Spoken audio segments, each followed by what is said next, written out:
BFM Business, midi, l'heure H. L'invité avec Edwige Chevrillon. Bonjour à tous et bienvenue dans l'heure H avec notre invité Jean-Claude Mailly, secrétaire général de Force Ouvrière. Jean-Claude Mailly, bonjour. Bonjour. Merci d'être avec nous. Aujourd'hui, c'est la journée pour les grands patrons avec ce grand sommet à Versailles sur la compétitivité. Choose France. La France est de retour. On va en dire un mot. Vous nous direz ce que vous en pensez. On reviendra évidemment sur Davos où le président français va intervenir, peut-être pour plaider pour une mondialisation un peu plus équilibrée. Vous nous direz si vous y croyez. Peut-être juste avant, puisque EFO est un des syndicats très importants au sein de la pénitentiaire. Selon justement, peut-être vous pourrez nous confirmer les chiffres, selon les syndicats, 130 à 145 établissements sont touchés aujourd'hui, sont en grève sur 188. Il y a une réunion tout à l'heure avec la garde des Sceaux. EFO n'était pas autour de la table. Comment ça se passe? Le blocage, il est là, il reste là? Écoutez, c'est EFO qui a l'initiative du mouvement suite à l'agression à Vendin-le-Vieil.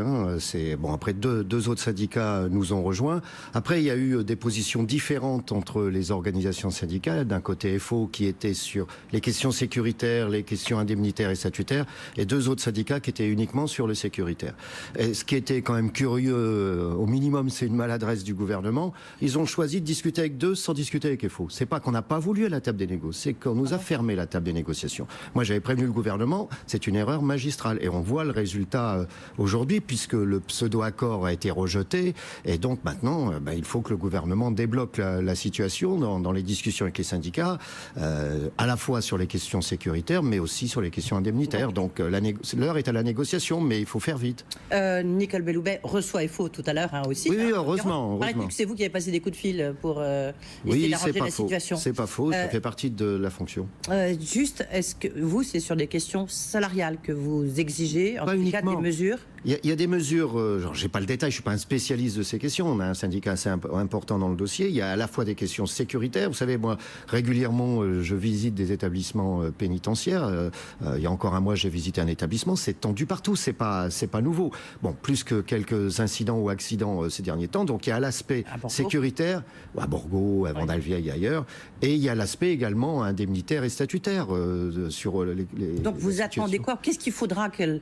La ministre présente de plus parce qu'elle a déjà fait des propositions. Oui, mais ce qu'elle a fait comme proposition, c'est insuffisant. La preuve, ça a été rejeté par tout le monde maintenant. Donc il faut à la fois sur les questions sécuritaires, mais il va falloir que le gouvernement aborde aussi les questions indemnitaires et statutaires. Après, c'est à la négociation de jouer. Oui. Alors, ce président parfois présenté comme président des riches, vous reprenez à votre compte cette expression ou pas? Non, je ne prends pas obligatoirement l'expression en tant que telle. Maintenant, même s'il dit le contraire, il est quand même assez partisan de ce que d'autres appellent la théorie du ruissellement, auquel moi je ne crois pas. Il appelle ça les premiers de cordée, mais c'est la même chose que le ruissellement.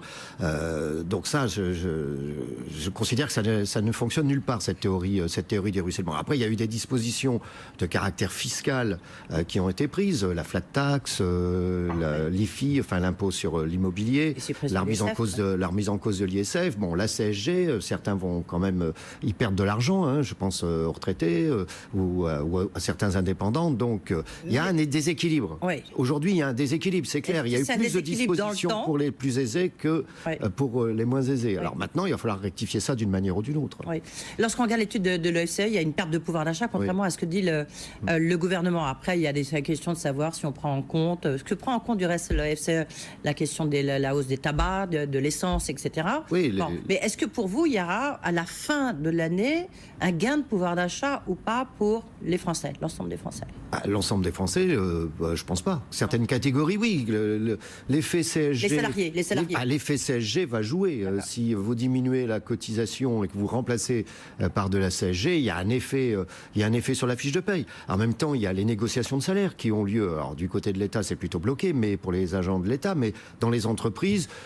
On sent un frémissement dans pas mal d'entreprises sur des négociations de salaire un peu meilleures que d'habitude. Ça veut dire aussi qu'il y a une reprise qui est en train de se faire et que Donc on vous sent peut-être un peu moins critique vis-à-vis du président de la République et de la politique économique qu'il met en œuvre? Non, c'est pas que je suis moins critique, c'est qu'il y a des choses qui sont faites. Maintenant, il y a des contreparties en termes d'inégalité. Enfin, je crois que lui-même le dit, et c'est pas le seul. Il y a 100 économistes qui ont sorti au niveau international, qui ont expliqué que les inégalités se sont accrues partout, y compris dans notre pays. l'un des enjeux, c'est la réduction des inégalités. Alors ça se mène au niveau international, ça se mène au niveau européen. Je pense que le niveau européen est essentiel et ça se mène aussi au niveau national. Vous savez, sur la fiscalité, moi je continue à dire qu'il faut une vraie réforme de l'impôt sur le revenu, ce qui n'est pas le cas aujourd'hui. Oui. On va revenir sur la question salariale parce qu'il y a une étude qui est sortie de Cerex-Ecode qui montre que l'écart avec l'Allemagne, l'écart de compétitivité se creuse de manière assez spectaculaire, notamment à cause des hausses de salaire qui ont eu lieu en France, qui sont plus fortes que celles qui ont eu lieu en Allemagne. On va revenir là-dessus. Juste, est-ce qu'il a raison de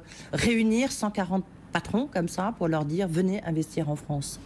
Écoutez, je crois qu'il bénéficie aussi d'un contexte international avec l'élection de Trump et la politique de Trump aux États-Unis, les difficultés qu'il y a en Allemagne aujourd'hui, même si la coalition, ça va pas être aussi simple que ça, le Brexit, etc. Donc il sait, sur le plan international, il sait utiliser ce contexte pour essayer d'imprimer. Maintenant qu'il réunisse 140 patrons, s'il y a des résultats, on verra bien. Oui, ça vous choque pas plus que ça? Non, écoutez, ils vont tous être à Davos après. Oui. Donc voilà, moi j'y vais pas, mais ils sont tous à Davos. Nous on y va. Oui, je sais, mais mon prédécesseur y était allé aussi. Oui. Et vous, il n'est pas question d'y aller parce que c'est trop... C'est pas mon objectif, non. Oui. Mais d'autres syndicats y seront. Enfin, des syndicalistes internationaux y seront. Le fait qu'on dise la France est de retour, vous participez quand même à ce discours assez positif sur la France. Je fais un constat, mais c'est pas uniquement parce qu'il y a eu un changement électoral en France. Je vous dis, le contexte international pèse beaucoup.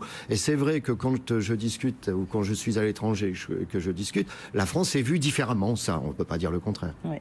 En revanche, il y a quand même des dossiers lourds, des dossiers sociaux. Il y a aujourd'hui Bruno Le Maire, que j'ai interrogé hier, dans le cadre de BFM Politique, sur le dossier Bosch, qui doit rencontrer le président de Bosch aujourd'hui pour lui expliquer, non, il ne faut pas fermer le site de Rodez, où il y a 300, 400, voire plus emplois en cause. Qu'est-ce qu'il peut dire, à votre avis? Qu'est-ce qui peut se passer? Ce qui peut se passer, je rappelle que c'est une des entreprises les plus importantes en effectif de l'Aveyron. C'est un territoire où il y a beaucoup de TPE et de PME. Je pense qu'il faut pousser pour qu'effectivement le site ne soit pas fermé et qu'il y a peut-être d'autres investissements à faire sur le site. Tout le monde sait que le diesel n'a pas le vent en poupe actuellement, mais on peut aussi faire d'autres produits. Je pense qu'il faut, le gouvernement, il est dans son rôle quand il demande à des entreprises de prévoir des investissements et de ne pas fermer. Il y a quelques dossiers. Il y a ce dossier-là. Moi, je suis inquiet aussi. On en saura plus demain sur Carrefour, par exemple, où il risque d'y avoir une restructuration assez lourde sur Carrefour. Et je dis tout de suite, on a un premier syndicat chez Carrefour, c'est Force ouvrière. On n'acceptera pas qu'il y ait des licenciements secs, par exemple. Donc, je ne sais pas ce que va annoncer M. Bompard demain, mais on va regarder ça comme le lait sur le feu. Et d'ailleurs, nous appelons déjà chez Carrefour à une journée de mobilisation le 8 février. Et on aura plus d'informations, j'espère. Enfin, on saura demain ce qu'il va annoncer. Donc vous dites pas de licenciement sec. En revanche, rupture conventionnelle collective. Ça dépend des cas. Vous savez, on a eu 2 cas récemment. Et une fois que vous avez signé. Il y en a un où mes amis ont signé, c'est chez PSA. Ça ressemble beaucoup, en fait, à ce que se faisait déjà chez PSA, c'est les plans de départ volontaires. Il y a eu 1400 CDI à la clé aussi d'embauche. Je rappelle que les seniors, les contrats seniors chez PSA, c'est pas l'UNEDIC, l'assurance chômage qui paye, c'est l'entreprise qui continue à payer. Donc là, il y a eu une négociation et mes amis ont conclu en disant, ça va, on a obtenu les compensations aussi. Chez Pimkick, ça a été un peu de la provoque là. En gros, ils ont été dire aux syndicats, dites-nous, on doit fermer. Enfin, attendez, et puis on prend un revolver et on se tire une balle tout seul. Donc ça n'a pas marché. Qu'est-ce qui fait que vous signez? Qu'est-ce qui fait que vous signez? Quels sont rapport et faux? Le contenu des discussions. Si on considère que le contenu est correct, il n'y a pas de raison qu'on ne cite pas. Mais si ça n'est pas correct, mais en même temps, Philippe Martinez, qui était à ce même micro de la CGT, dit la rupture conventionnelle collective, ça se fait sur le dos des seniors, ça se fait toujours, des plus fragiles. Donc on signe et c'est une manière d'écrémer la pyramide des âges. C'est un des points que nous avions critiqué sur les ordonnances en disant justement l'un des risques, c'est que les entreprises transfèrent sur l'assurance chômage, donc sur la solidarité, le dégagement des plus anciens. Le gouvernement dit qu'il sera attentif à ça. On va voir s'il est vraiment attentif, parce qu'il peut bloquer aussi un accord qui ne conviendrait pas. Je rappelle qu'il faut qu'il y ait un accord signé par des syndicats représentant au moins 50% du personnel. Donc, ça dépend des cas. Si c'est correct, on signe, comme toujours. Chez Carrefour, parce que vous prenez ce cas-là, vous avez rappelé l'importance de votre syndicat chez l'entreprise. qu'est-ce qui serait acceptable? Je dis, vous dites pas de mes amis licenciement n'accepteront pas le licenciement sec. Mais ce qui tourne, mais j'en sais rien, moi, on n'a pas d'infos, c'est plus de la rumeur. On parle de mettre en place des franchises, par exemple. S'il y a des franchises, ça veut dire que les salariés qui étaient Carrefour ne seraient plus Carrefour, perdraient des droits, par exemple. On parle d'une accélération du numérique. Je voyais ce qu'Amazon annonçait, on n'en est pas là, mais donc c'est aussi des dossiers qui sont lourds, très lourds. Carrefour, je crains que ce soit assez lourd. Et justement, Bruno Le Maire a annoncé hier, toujours dans BFM Politique, qu'il allait réunir les grands acteurs de la distribution pour les préparer au numérique. Est-ce que on se demande qu'est-ce qu'un ministre peut aujourd'hui par rapport à la transformation du numérique d'une entreprise?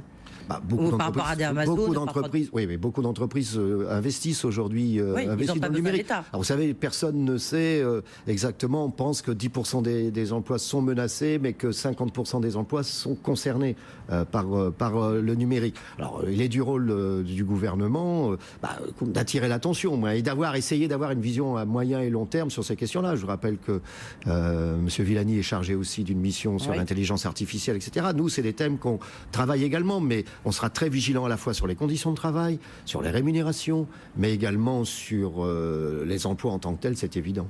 Il y a aussi un gros dossier, c'est General Electric, qui a déjà beaucoup d'emplois qui ont été supprimés. Il y a déjà eu 6500 postes qui ont été supprimés par rapport à l'ancien périmètre d'Alstom. Il y en a 4500 qui sont de nouveau en jeu. Qu'est-ce que vous pouvez faire? Surtout, est-ce que vous demandez à l'État peut-être de regarder les conditions de cession? On sait qu'il y a des engagements qui ont été pris en contrepartie. Oui, à la fois il y a des engagements qui ont été pris. Je rappelle d'ailleurs que General Electric a annoncé une très grosse restructuration la concernant, il y a pas longtemps aux États-Unis. Donc là, on est sur l'alliance entre Alstom et Siemens. On a très peu d'informations pour le moment. C'est plus une question. Je pense que les actionnaires d'Alstom sont assez contents de faire une bonne opération avec la vente, mais on est très inquiet parce que on n'a aucune éléments sur la stratégie industrielle, on ne sait pas. Est-ce qu'il va y avoir des doublons? On évalue à 470 millions d'euros les synergies entre les deux entreprises. Donc pour le moment, on a très peu d'informations sur le dossier. Alors quelle stratégie industrielle? Et là, l'État a son rôle aussi à jouer en termes de stratégie. Quelles sont les conséquences sur l'emploi? Il y a beaucoup d'inquiétudes dans le groupe. Il y a des éléments positifs. Il y a Toyota qui va investir 400 millions sur son site de Valenciennes. Il y a peut-être d'autres annonces qui vont être faites dans le cadre de ce raout versaillais, mais est-ce que vous redoutez, lorsqu'on voit qu'il y a quand même beaucoup de dossiers assez chauds, on vient d'en parler, de sociaux, est-ce que vous pensez qu'on va, dans un premier temps d'abord, vers une vague de licenciements? J'espère que non, mais... vous avez des remontées? On a des inquiétudes sur Siemens, Alstom, ça donnera quoi à la fin? On n'en sait rien pour le moment. Carrefour, ça va donner quoi également? Là, on est sur des groupes importants. Chez Carrefour, on parle, certains évoquent plusieurs milliers d'emplois qui pourraient être concernés sur le territoire français, d'une manière ou d'une autre. Bon, voilà. Donc, mais on n'en sait rien. On en saura plus demain, je pense, quand l'annonce sera faite. Toyota, moi, j'ai visité l'entreprise il n'y a pas très longtemps. On savait qu'il y allait avoir cet investissement. Et c'est bien, c'est un investissement supplémentaire. C'est une usine intéressante à visiter d'ailleurs, y compris parce que le patron de l'entreprise, il vient de la base. Il a commencé comme ouvrier chez PSA. C'est un peu les vitrines d'une usine française. Par exemple, c'est une entreprise, même si les conditions de travail, comme dans toute l'industrie, sont quand même strictes, elle a une productivité très forte, mais quand les gens sont cassés d'une certaine manière ou ont des TMS, ils se sont débrouillés pour réinternaliser certaines fonctions qui permettent aux gens qui sont un peu abîmés de pouvoir continuer à bosser. Voilà, il y a des choses intéressantes qui sont faites et on ne crache pas sur 400 millions d'investissements et les créations d'emplois qui vont à la clé dans une région qui est toujours touchée par le chômage. Il y a beaucoup de négociations qui sont évidemment en cours. On voit que ça coince notamment un peu sur la formation, l'apprentissage. Il y a l'assurance chômage aussi. L'assurance chômage, on a le sentiment qu'il y a des différences d'évaluation très importantes, notamment sur l'indemnisation ou pas des démissionnaires, ceux qui choisissent d'aller faire un projet personnel. Vous avez une estimation du côté défaut ou pas, vous? Non, nous, ce qu'on pense sur... je pense qu'on aura quelques propositions des partenaires sociaux, des interlocuteurs jeudi ou vendredi, oui. Nous, on pense qu'on peut rajouter des cas... vous savez qu'il y a des cas de démission qui ouvrent droit à l'assurance chômage aujourd'hui. On peut rajouter 1 ou 2 cas, par exemple, si quelqu'un a un vrai projet, etc. Tout ça, on est prêt à discuter, on va négocier sur ce genre de chose. Pour les indépendants, c'est autre chose. Ça ne nous concerne pas directement. C'est plus, si j'ai bien compris, le gouvernement qui souhaite le faire, et ce serait un forfait qui concernerait pas tout le monde. Il y a le bonus-malus qui est encore sur la table aussi en matière d'assurance chômage. Comment le système géré. Est-ce qu'il y a des discussions? Si je vous pose la question, c'est du côté du patronat, on me dit, on a la simple sentiment, ou du côté de la CGT, que le gouvernement, il a sa feuille de route, enfin Muriel Pénicaud, elle sait ce qu'elle veut faire, et que finalement, c'est plus de l'information que des négociations. Non. Écoutez, la négociation, elle a lieu sur 2 dossiers actuellement. Elle a lieu sur l'assurance chômage entre le patronat et les syndicats. Ouais. Si on aboutit à un accord, le gouvernement sera obligé d'une manière ou d'une autre d'en tenir compte. Il n'est plus aujourd'hui sur une logique d'étatisation. Sur la formation professionnelle, on est aussi dans une période de négociation. Bon, il y a eu un ajournement la semaine dernière, mais je pense que vendredi, il y aura une nouvelle séance de négociation sur la formation professionnelle. Là, on est bien dans négociation patronat-syndicat. C'est classique. Sur l'apprentissage, c'est pas une négociation. Là, c'est une concertation. Et c'est compliqué parce qu'il y a tellement d'acteurs autour de la table, entre les régions, l'État, les syndicats, le patronat. C'est un peu compliqué. Bon, on va voir si on s'en sort. Moi, j'ai clairement dit au gouvernement, voilà, on a des lignes rouges, comme sur tous les dossiers. Par exemple, on ne veut pas que demain on ferme des sections d'enseignement professionnel. Il faut maintenir l'enseignement professionnel qui relève de l'éducation nationale, même si par ailleurs les branches peuvent avoir plus de responsabilités, ça on est d'accord, en matière de CFA, de centre d'apprentissage. Donc vous dites, on ne touche pas à l'éducation nationale, en même temps on se dit que c'est sans doute là où le bas blesse. On voit bien, c'est là où il y a une sorte d'inadéquation entre les besoins et la formation des jeunes. Oui, ce que je veux dire, c'est que mais qu'il y ait des évolutions, personne n'est contre les évolutions, y compris en termes d'orientation ou pas, mais il ne faut pas dire, voilà, on crée un CFA et on supprime de facto une section d'enseignement professionnel. Il faut être prudent sur ce genre de choses. Le rôle des régions, on a bien vu que les régions entendent bien faire entendre leur voix. Elles, pour le coup, elles sont notamment pour que l'éducation nationale dégage un tout petit peu, si vous me permettez cette expression non triviale. Vous dites, il faut que l'éducation nationale reste partie prenante de la formation professionnelle. Oui, elle l'est déjà, bien sûr. Dans l'apprentissage, elle y est déjà, l'éducation nationale, y compris dans la définition et la certification des diplômes. In fine, il faut qu'on ait des diplômes nationaux d'une manière ou d'une autre. Je crois que c'est un élément essentiel, c'est du pacte républicain. On peut pas, pareil sur le bac demain, on peut pas avoir un bac différent d'une région à une autre. Même il faut garantir le caractère national des diplômes, sinon. Ça, c'est pour l'apprentissage, sur la formation. Oui, mais sur la formation professionnelle, nous, les points de discussion, c'est à la fois est-ce qu'on conserve un système mutualisé, qu'est-ce que l'on fait pour la formation des demandeurs d'emploi. Je rappelle que c'était une responsabilité de l'État et des régions et que ça n'a pas très bien marché. Donc, on ne veut pas non plus qu'il y ait un droit individuel à l'information, on est pour. Mais on ne veut pas qu'il y ait un droit individualisé. C'est quoi la différence? Que le salarié ne se retrouve pas tout seul sur le marché à regarder quel organisme. Jean-Claude Mailly, simplement, ça veut dire notamment sur la formation professionnelle, est-ce que vous voulez, les régions, elles doivent garder leur rôle. Sur l'apprentissage, les régions, c'est sur l'apprentissage, pardon, sur l'apprentissage. Les régions ont un rôle, elles peuvent encore jouer un rôle, y compris puisqu'elles financent. Mais est-ce que ça doit être au niveau des branches, des filières? Déjà, il y a une différence. Comment est-ce que vous voyez l'organisation optimale? L'organisation optimale, ça suppose que les régions puissent. Moi, je suis pas choqué quand on dit les régions. Quand même. Elles ont une responsabilité en matière d'enseignement professionnel, non pas sur les programmes, mais sur les investissements. Alors donc ça, elles tiennent à préserver. Ça, je comprends. Et nous, on est demandeurs aussi les sections d'enseignement professionnel. Maintenant qu'il y ait plus de responsabilités du côté des régions, du côté des partenaires sociaux, dans les branches, ça existe. Vous savez, ça existe aujourd'hui. Oui, mais de manière insuffisante. Oui, ça existe dans la métallurgie et dans le bâtiment, par exemple. Qu'il y ait plus de responsabilité des branches, oui. Mais en même temps, il faudra aussi qu'il y ait les certificats de qualification professionnelle. Et à la fin, il faut que les diplômes soient reconnus également au niveau national. Donc là, à un moment donné, le rôle de l'éducation nationale. Oui, d'accord. Ouais, là, donc on ne touche pas à grand-chose, en fait. On change les rapports de force, c'est ça que vous dites, simplement. Non, si les branches ont plus de pouvoir, mouvement de restructuration, plus de pouvoir, il y a quand même un changement important. D'accord, ça c'est un point important. On parle de succession, il y a votre succession, bien sûr, Jean-Claude Mailly, donc c'est dans 3 mois maintenant, c'est ça? Oui, dans 3 mois. Donc c'est Pascal Pavageau qui prendra votre succession. Il aura une ligne plus dure que vous ou pas? Bon, je pense pas. Écoutez, pour le moment, même s'il est tout seul candidat, il est en campagne quand même. Donc, il s'exprime, etc. Non, moi, j'ai pas d'inquiétude pour la suite. On sera dans le. Il n'y aura pas un durcissement de. Il est différent de moi, comme moi, j'étais différent de mon prédécesseur. Mais ça, c'est une question de personnalité. Ça, c'est autre chose. Mais il l'a reconfirmé récemment. D'ailleurs, c'est la même ligne qui sera suivie. Donc, c'est bien que parfois, c'est compliqué de dire fois ils sont pour, des fois ils sont contre. Bah oui, ça s'appelle Force ouvrière et la liberté. Il y a aussi une autre succession qui se joue, est un peu compliquée, c'est celle du MEDEF. Je vous vois faire la moue. Ça, vous dites quoi? Est-ce que c'est une manière un peu d'affaiblir notamment le paritarisme?